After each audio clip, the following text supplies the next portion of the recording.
this morning, we woke up around 5 a.m., 5:30 a.m. to the sounds of explosions.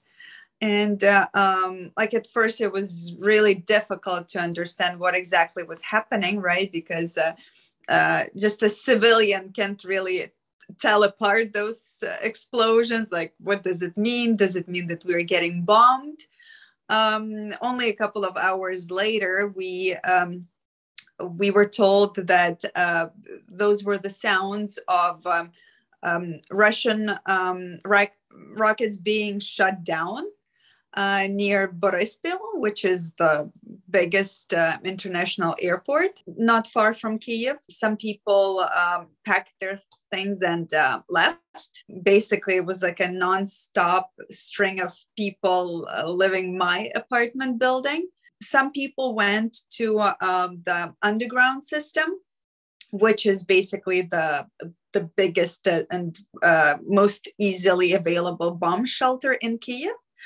And a lot of people tried leaving Kyiv, if they have their personal kinds of transportation, and causing really, really long traffic blockages, obviously. Because, for a really long time, none of us wanted to believe that a full-scale invasion is going to happen. And it's still difficult for me to be talking about it, difficult in the sense that I can't believe what I'm saying. But most people had this one plan in mind, if something happens, because so that you understand, Ukraine is surrounded from the north, east, and south. So most people obviously had the plan to go to the Western Ukraine, at least, Others had a longer reaching plans of going to the Western Ukraine first so that they can cross the border to Poland or Hungary or Romania. So according to the information we're receiving right now, there are some traffic jams at the border.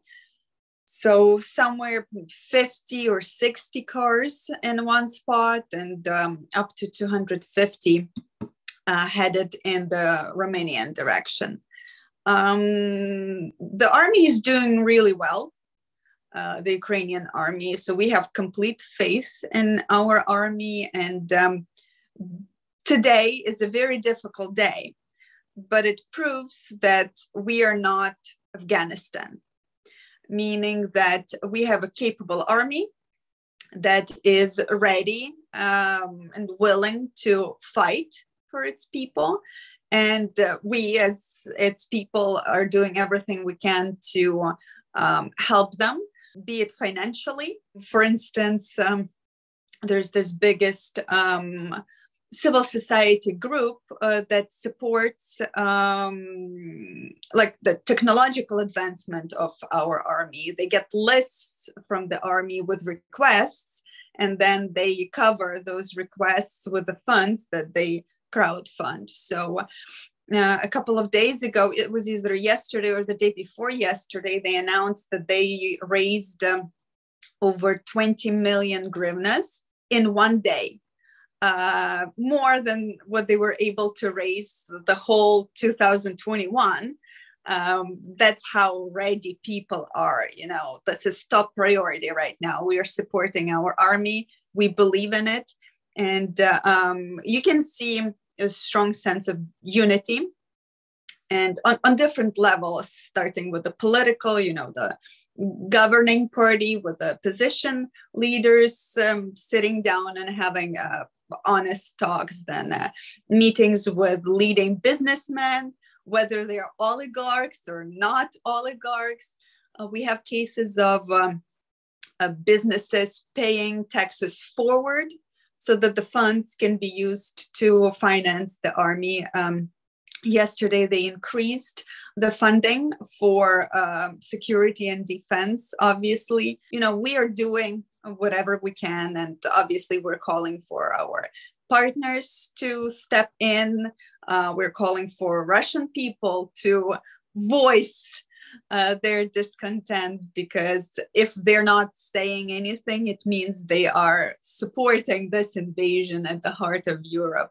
And this is full-on invasion, which doesn't even have a pretext to it. It's completely unprovoked. It's completely unjustifiable. No, these are not the Russian security concerns. Obviously, Russia is a security threat to every country that shares its border with it, if it's an independent country. So we will not, be taking Belarus into account, because it's a puppet state. And that's one of the main reasons why Ukraine wanted to join NATO in the first place.